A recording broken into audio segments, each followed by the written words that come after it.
Assalamualaikum warahmatullahi wabarakatuh. Kembali lagi bersama Irwan Channel.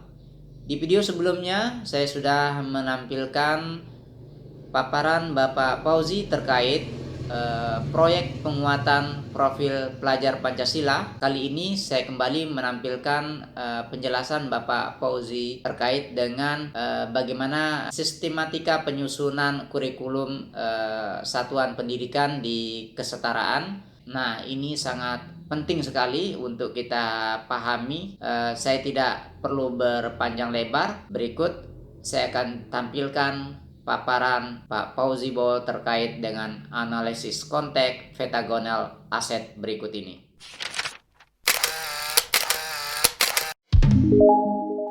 Dalam pasal 3 ayat 6 itu, pasal 3 ayat 4 dan ayat 8 itu dibiayai oleh direktorat. Kan direview. Direview itu kan peninjauan.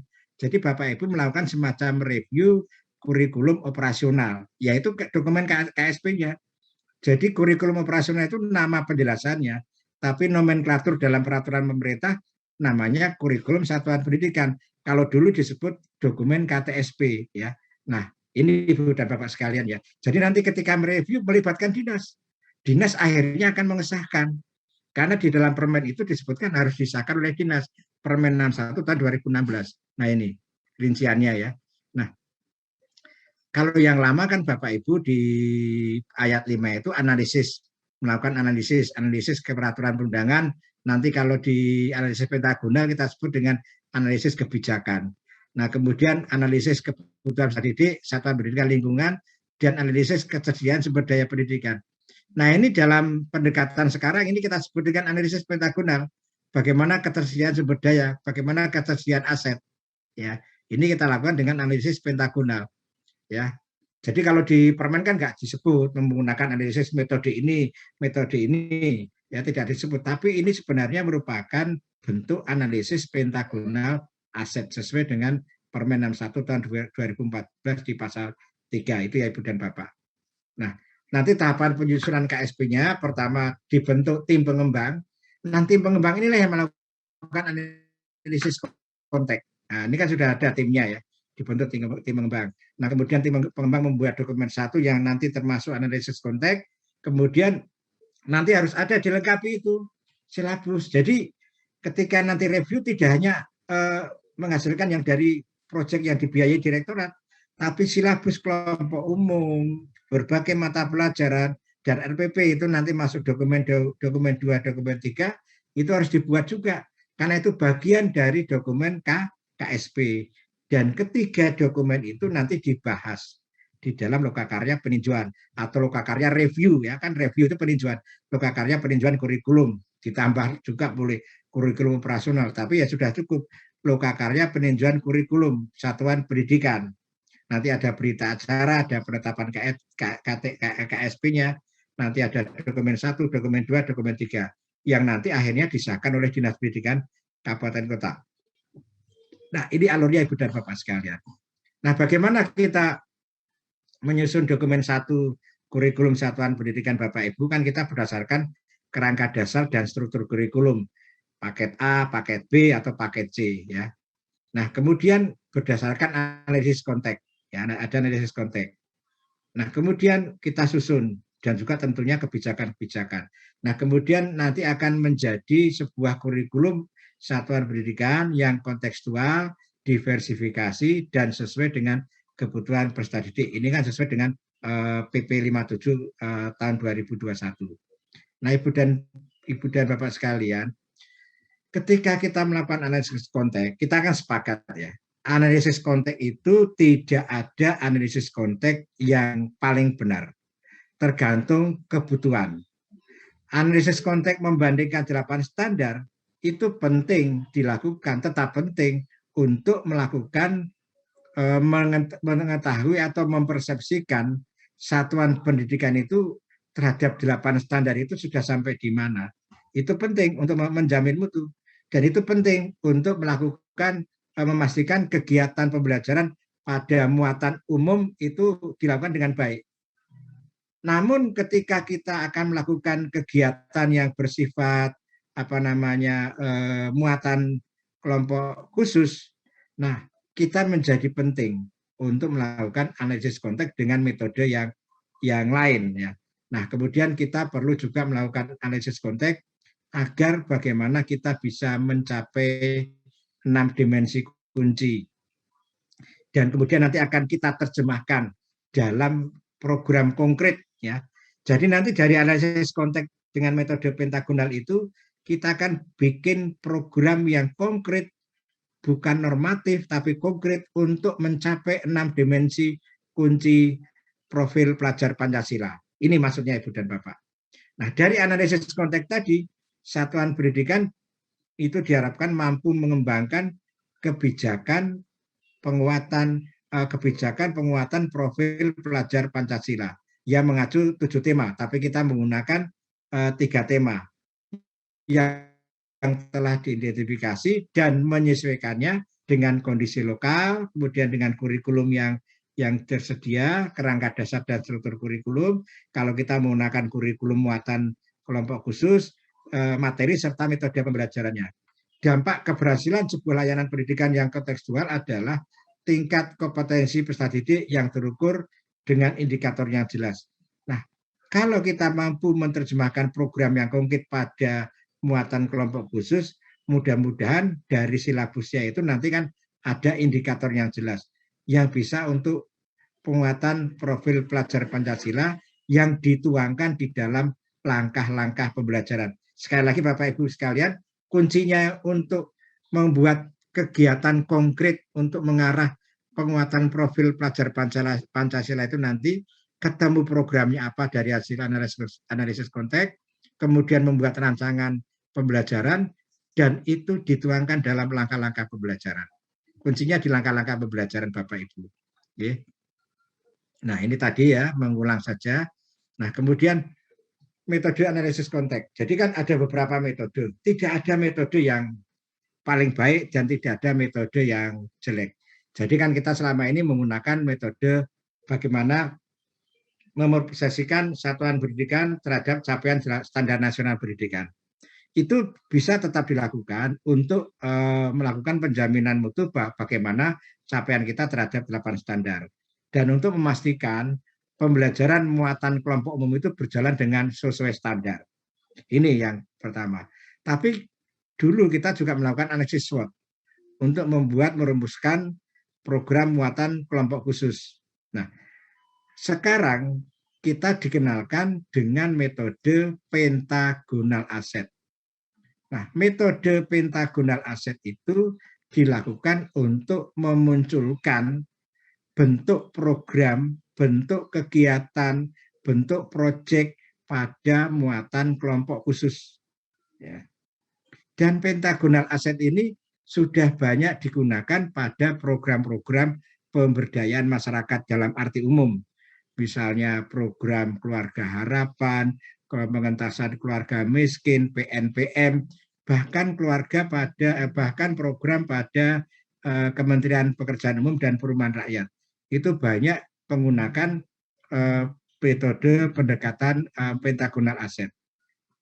Dan caranya, tekniknya sama, tapi nanti secara substansi yang digali memang agak berbeda antara pentagonal asset pada pengentasan keluarga miskin dan juga yang dilakukan teman-teman lembaga swadaya masyarakat dengan pentagonal asset yang dilakukan oleh satuan pendidikan non formal terutama SKB dan PKBM. Karena nanti penggalian data terkait dengan aset-aset itu kita akan kita akan diarahkan bagaimana aset-aset yang bisa diakses oleh peserta didik. Sedangkan pada pengentasan keluarga miskin, aset yang dicari itu adalah aset yang bisa diakses oleh keluarga. Kemudian pada kegiatan pengembangan masyarakat, aset-aset yang bisa diakses oleh sebuah kelompok masyarakat, misalnya RT, RW, atau dusun. Ini pentagonal aset bisa digunakan pada situasi dan kondisi apapun. Nah, pada kegiatan keterampilan, pentagonal aset itu lebih cocok untuk mengembangkan kegiatan pemberdayaan dan keterampilan sebagai muatan kelompok khusus pada struktur pendidikan kesetaraan. Jadi ketika kita akan menemukan bentuk kegiatannya apa, bentuk programnya apa, dengan persepsi capaian 8 standar kita tidak bisa menemukan. Mungkin dengan SWOT kita bisa menemukan. Tapi akan lebih tepat menurut penggagas ini ya, akan lebih tepat kalau kita menggunakan pendekatan pentagonal aset dibanding SWOT. Tapi kita tidak dalam proses perdebatan sekarang ya Ibu dan Bapak, karena kita itu diminta melaksanakan, kemudian kita diberi arahan menggunakan metode ini ya kita gunakan. Mengapa bukan SWOT? Nah itu bukan saatnya kita sekarang berdebat. Kok kita menggunakan pentagonal aset begitu loh.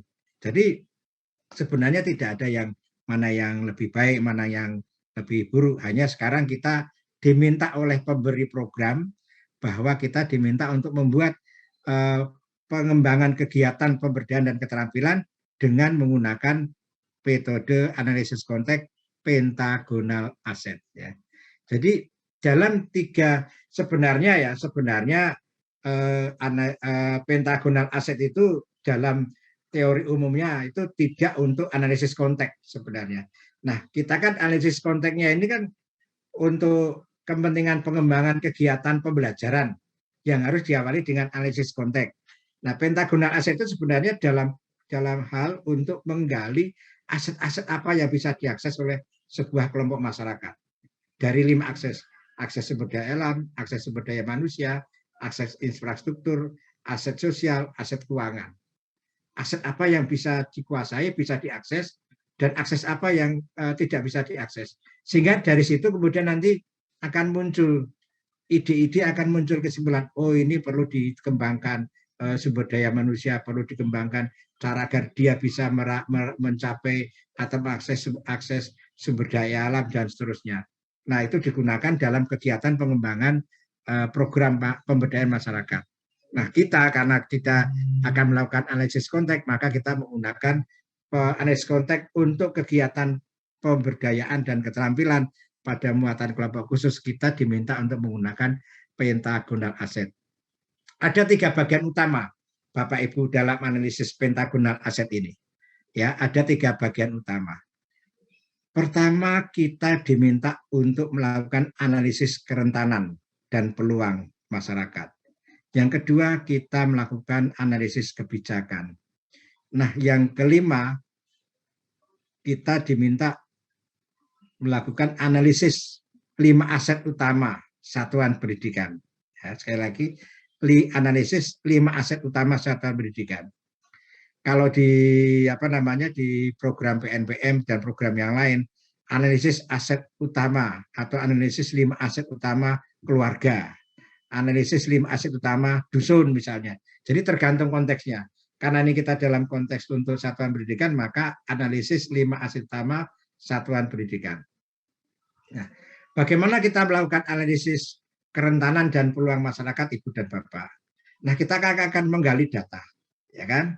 Baik melakukan analisis kerentanan, analisis kebijakan, analisis 5 aset, itu sebenarnya kita menggali data ini. Ya, mencari data.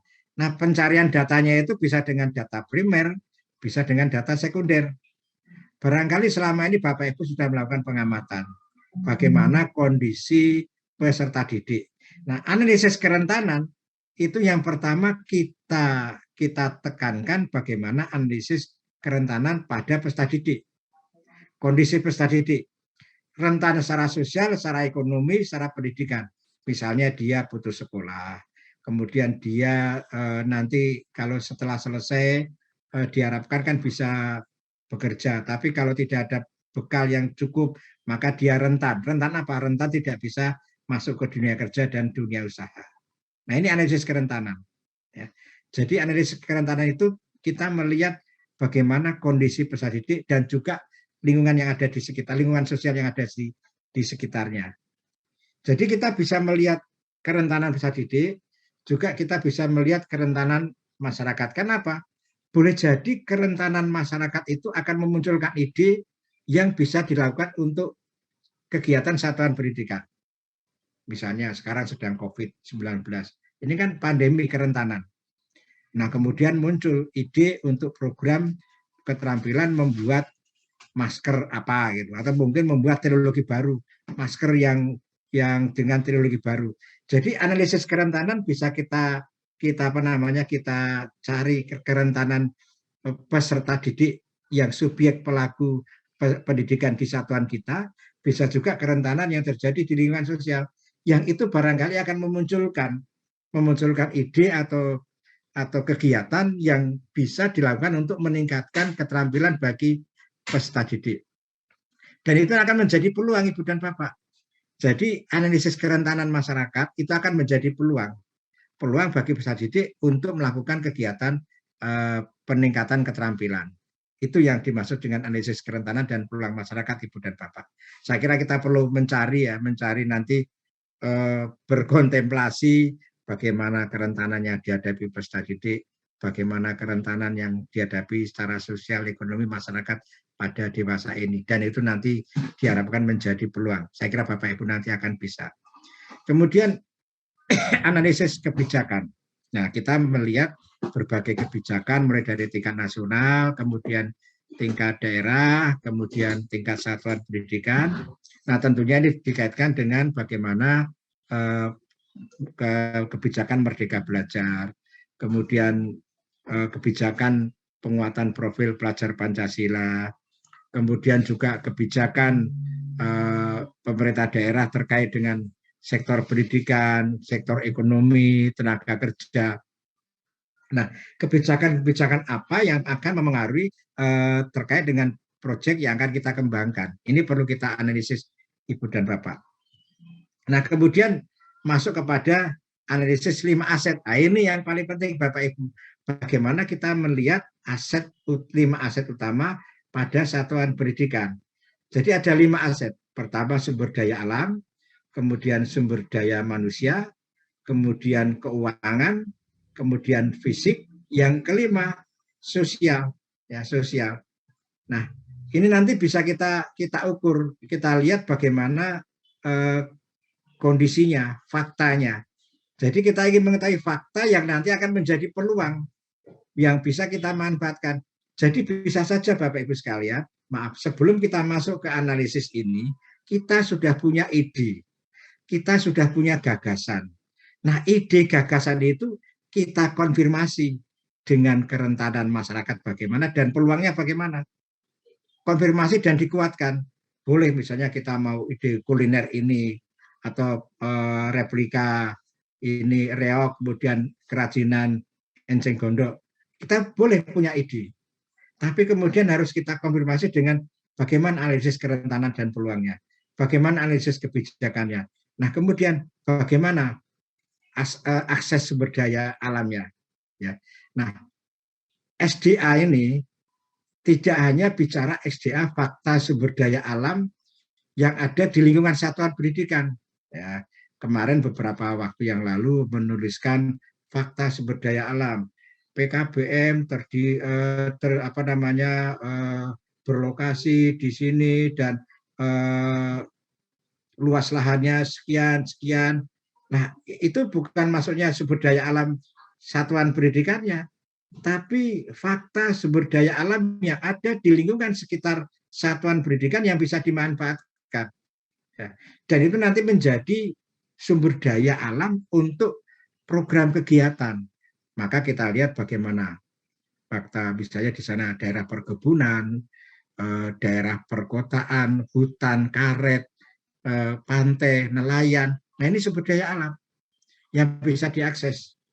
Punya fakta-fakta apa, sumber daya alam apa yang bisa diakses, yang itu bisa dimanfaatkan untuk kegiatan yang akan Bapak Ibu lakukan, idenya. Jadi berangkat dari ide itu boleh. Tapi kemudian kita cari faktanya, apakah secara SDA itu dia tersedia sumber daya alamnya. Kalau di sekitar tidak ada, bagaimana suplainya bisa lancar tidak? Nah, ini harus dipertimbangkan Bapak Ibu. Sehingga ketika kita punya ide, kita akan diuji apakah dari 5 aset utama ini, ide yang kita akan gulirkan itu bisa dilaksanakan dengan baik atau tidak gitu. Jadi boleh saja kita punya ide. Nah, kalau teman-teman LSM biasanya blank, datang ke lapangan itu blank, tidak punya ide apa-apa, kosong. Dia kemudian melihat fakta sumber daya alam, melihat fakta sumber daya manusia, sosial, keuangan, infrastruktur, dan tanya sana, tanya sini, ini kerentanan dan peluang, baru menemukan, oh ini programnya gitu loh. Nah, itu kalau teman-teman LSM begitu. Tapi Bapak Ibu tidak harus begitu. Mau begitu juga boleh. Tapi nanti akan mencari, menyimpulkan, mengumpulkannya mungkin akan lebih kompleks. Tapi kalau sudah punya ide, dikonfirmasi dengan fakta-fakta yang ada. Dua, fakta SDM. Nah, fakta SDM ini kita mengungkap bagaimana fakta sumber daya manusia yang internal dan eksternal. Baik, sumber daya manusia itu bukan PTK-nya ya, tidak hanya PTK-nya saja, tapi kapasitas yang sekarang dimiliki oleh peserta didik, oleh masyarakat sekitarnya. Ini yang sering kita lupa Bapak Ibu. Jadi fakta SDM itu tidak hanya, oh ini pamong belajarnya, pengelolanya, tutornya, memiliki kualifikasi, kompetensi. Bukan itu. Itu sangat simpel sekali. Tapi kita ingin fakta SDM peserta didik itu seperti apa karakternya, karakteristiknya, bukan karakteristiknya. Dan itu akan menjadi peluang yang bisa kita lakukan untuk meningkatkan. Akan kita beri program apa yang cocok untuk mereka. Maka kita lihat fakta SDM-nya, ya, karakteristiknya seperti apa. Dan juga boleh jadi kita akan melihat bagaimana fakta SDM eksternal, lingkungan masyarakat sekitarnya seperti apa, kemudian apakah kalau kita akan punya program, punya akses narasumber dari luar atau tidak, yang bisa dimanfaatkan untuk mendukung dan pencapaian tujuan. Nah ini Bapak Ibu yang harus kita ceritakan. Jadi fakta SDM jangan sempit kepada SDM PTK-nya saja, tapi coba kita gali fakta SDM peserta didik dan fakta SDM eksternal yang ada di lingkungan sekitar satuan pendidikan yang bisa diakses sebagai narasumber atau untuk mendukung pencapaian kegiatan. Kemudian aset yang ketiga, yaitu sosial. Nah, fakta sosial ini terkait dengan bagaimana ikatan kohesi sosial masyarakat yang dapat mendukung dan menghambat, misalnya tingkat gotong royong, kemudian partisipasi, ya, kemudian yang menghambat masyarakat itu mudah terjebak dengan berita-berita hoak, itu kan fakta sosial yang menghambat. Nah, bisa juga dimasukkan di dalam fakta sosial ini adalah nilai-nilai tradisi seni, itu bisa, karena di dalam aset pentagonal ini tidak ada seni, nah itu bisa dimasukkan di sana. Nah, itu nanti masuk kepada pendukung untuk memunculkan program-program yang memiliki kearifan lokal, ya, di fakta sosial bisa dimasukkan. Kemudian yang keempat, keuangan. Nah, fakta sumber daya keuangan yang tersedia atau potensi digalang.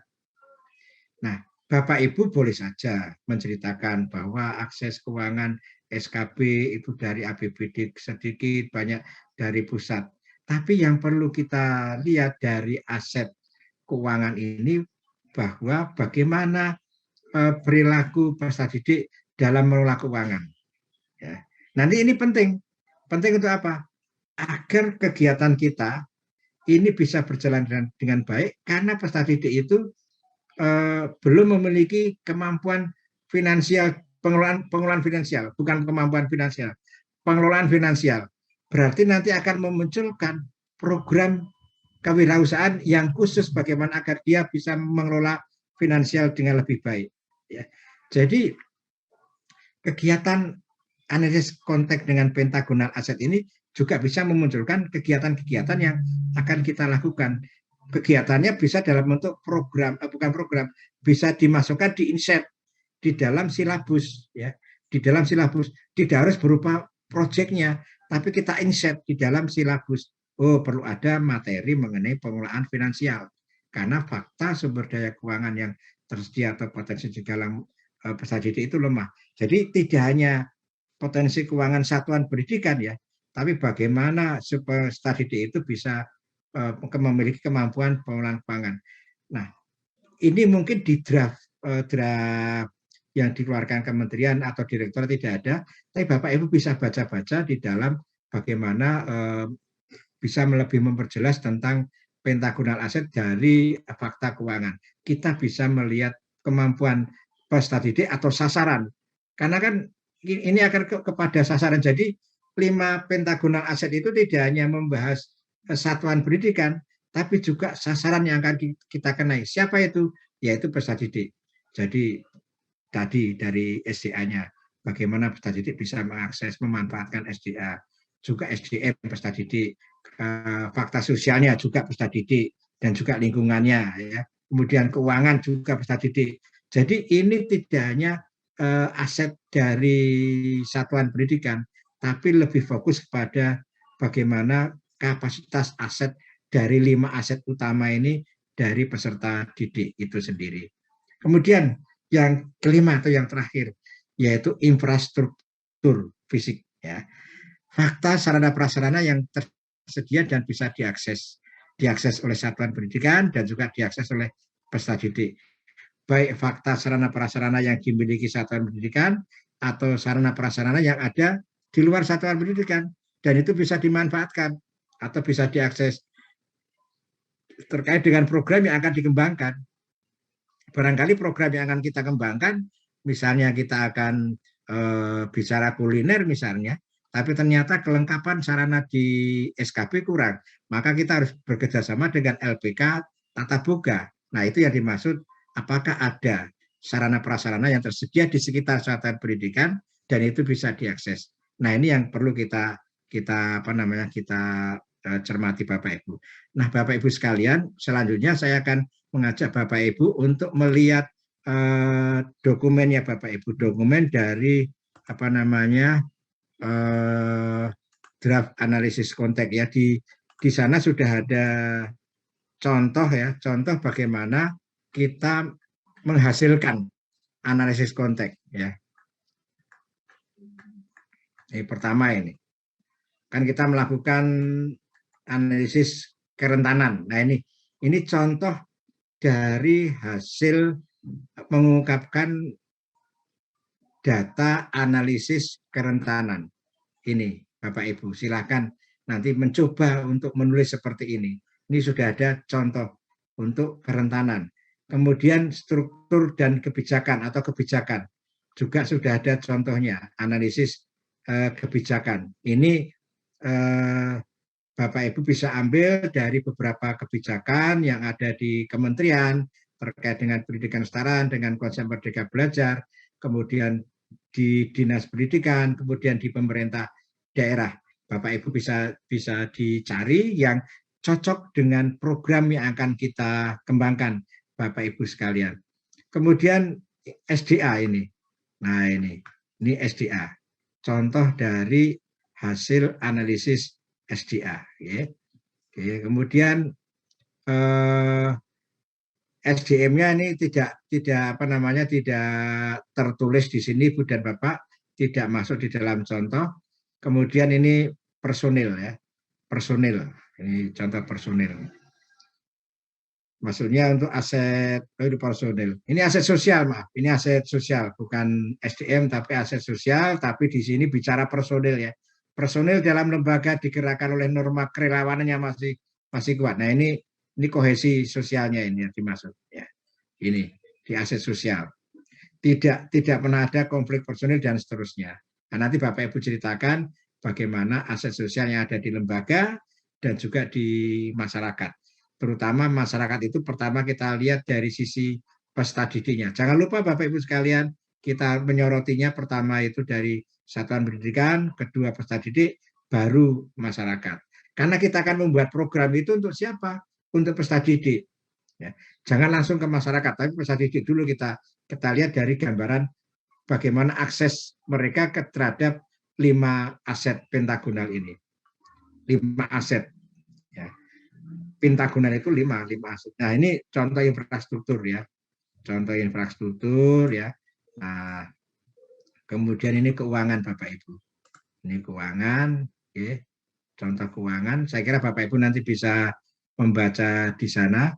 Hanya barangkali Bapak Ibu nanti perlu melakukan setelah itu disajikan, kemudian Bapak Ibu coba simpulkan, kemudian lakukan rekomendasi. Apakah isu-isu apa yang bisa kita tangkap dari 5 fakta tadi.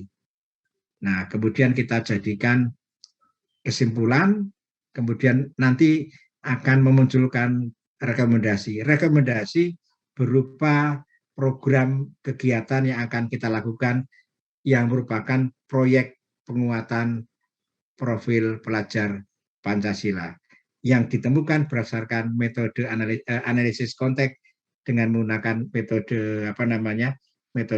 pentagonal tadi. Nah, kemudian Ibu dan Bapak nanti Bapak Ibu pelajari sendiri ya.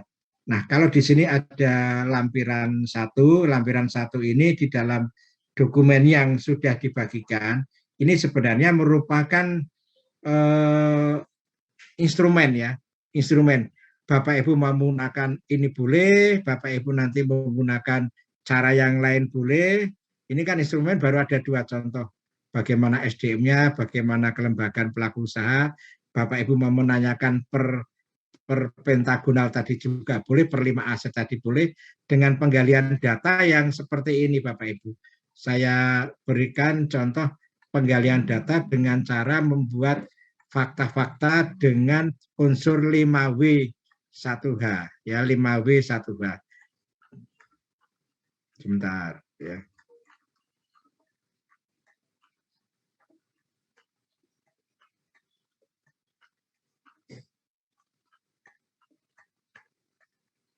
Nah, ini tadi sudah saya sebentar, 5W 1H. Oh, di bawahnya tadi Bapak Ibu. Ya, maaf di bawahnya tadi. Lupa ini. Contoh pertanyaan untuk 5 aset ya. Contoh pertanyaan 5 aset dengan kita berusaha untuk mengungkapkan 5 aset itu dengan 5W 1H. Tapi nanti jangan kemudian dilaporkan kaku seperti ini. Faktor SDA apa jawabannya? Di mana dijawab? Kapan dijawab? Ini adalah sebuah teknik untuk penggalian data agar kita menemukan narasi yang tadi saya contohkan ya. Jadi ini kan ada narasi Bapak Ibu, sebentar ya, maaf, kembali ke sini ya. Kembali ke sini. Nah, ini kan ada narasi. Narasi dari fakta aset keuangan ya. Cara penggalian data narasi ini kan harus ada triangulasi sumber data, triangulasi metode ya, triangulasi analisis.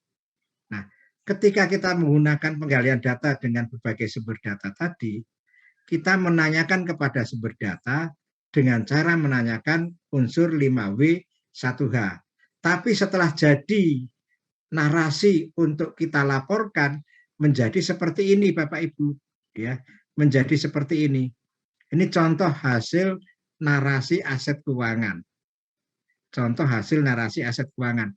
Tapi ketika kita bertemu dengan sumber data ya, kita kan bisa bertanya kepada peserta didik, kita bisa bertanya kepada pemangku kepentingan yang terkait dengan data yang akan kita cari ya.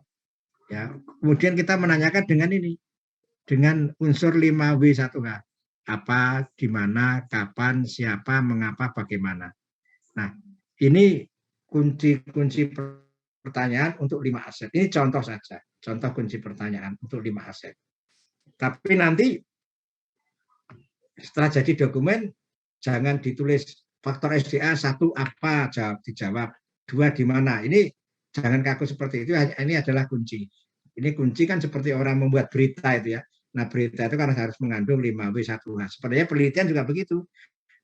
Berita reporter itu kan sebenarnya penelitian kecil-kecilan. Penelitian itu kan juga harus meliputi informasinya 5W 1H. Nah, informasi faktanya itu berdasarkan 5W 1H tadi. Kita kan ingin bicara fakta Bapak Ibu ya. Kemudian ini fakta SDM juga mengandung unsur 5W 1H. Aset sosial juga mengandung 5W 1H. Kemudian fakta keuangan juga 5W 1H. Infrastruktur juga 5W 1H. Nah, Bapak Ibu setelah nanti ditemukan dengan Bapak Ibu menggali data dengan instrumen pada lampiran 1 tadi Bapak Ibu sekalian, Bapak Ibu kemudian bisa menuliskan hasil penggalian datanya tadi di sini. Jadi nanti Bapak Ibu tuliskan faktor kerentanan yang dimiliki, yang fakta apa yang ada, ditulis 1, 2, 3 dan seterusnya. kemudian fakta kebijakannya seperti apa, kemudian baru setelah itu masuk kepada 5 aset utama, dimulai sumber daya, faktanya, poin-poin, mulai 1, 2, 3. Ini 1, 2, 3, 4 itu bukan apa, di mana gitu ya, tapi ini langsung narasi. Narasi seperti yang tadi sudah kita buka di atas tadi. Ya. Langsung narasi. Nah ini nanti ditulis saja Bapak Ibu, sampai ke fakta keuangan. Nah dari itu kemudian kita lakukan, coba dicari benang merahnya, apa sih sebenarnya permasalahan yang dihadapi, kemudian Bapak Ibu tuliskan ke dalam rekomendasi untuk mengatasi masalah itu, apa rekomendasinya. Nah, baru setelah itu nanti Bapak Ibu akan bisa yang menyusun, barangkali ada visi baru lembaga, kemudian misi baru lembaga, ya. Terus tujuan, ya kan, visi, misi, tujuan. Nah, misi ini merupakan kegiatan yang menjabarkan visi. Jadi misi ini berupa kata kerja ya. Nah kalau tujuan itu kan target yang ingin dicapai, tercapainya, tersedianya itu tujuan. Tapi kalau visi mewujudkan, mengembangkan itu pakai kata kerja itu misi. Nah kemudian nanti Bapak Ibu bikin rencana program penguatan lembaga internal apa? Rencananya melakukan apa ini di sini? Rencananya melakukan apa di sini? Kegiatan, bentuk kegiatannya itu Bapak Ibu di sini. Kemudian rencana program pengembangan pembelajarannya dilakukan dengan cara seperti bagaimana melakukan apa namanya, mulai dari penyusunan substansi kegiatan, bentuknya, silabus, sampai nanti online pelaksanaan pembelajarannya, dan juga nanti penilaiannya seperti apa itu di rencana program pengembangan pembelajaran.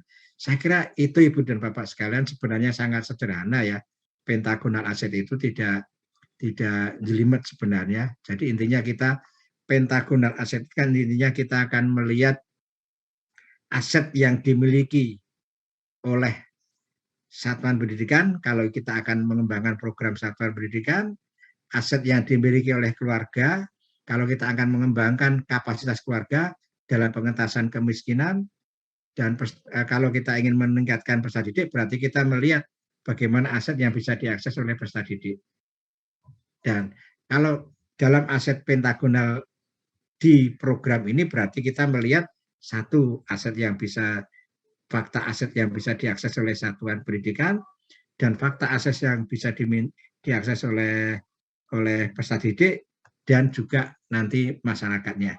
Jadi kita gabungkan ketiganya itu Ibu Bapak sekalian agar bisa memunculkan program yang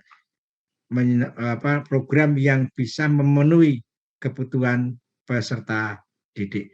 Saya kira itu Ibu dan Bapak, dan mudah-mudahan sudah mulai ada gambaran ya bagaimana pentagonal aset sebenarnya sangat sederhana. Jadi kita melihat fakta-fakta dari sumber daya alam, sumber daya alam, sumber daya manusia, sosial, keuangan, dan infrastruktur yang ada di satuan pendidikan, yang bisa diakses peserta didik, dan yang ada di masyarakat. Saya kira itu Ibu dan Bapak sekalian. Terima kasih. Yang paling lama itu nanti membuatnya. Kalau menjelaskannya sebentar. Yang lama itu membuat dan mendiskusikan. Nah, saya melihat ini waktunya masih cukup panjang ya, ada waktu 2 jam. Nanti kita sampai jam 12, kemudian istirahat. Nanti jam 1 kita mulai lagi, kita diskusi. Nah, biasanya pada diskusi ini akan ketemu apa namanya, pemahaman lebih konkret terhadap pentagonal aset ini.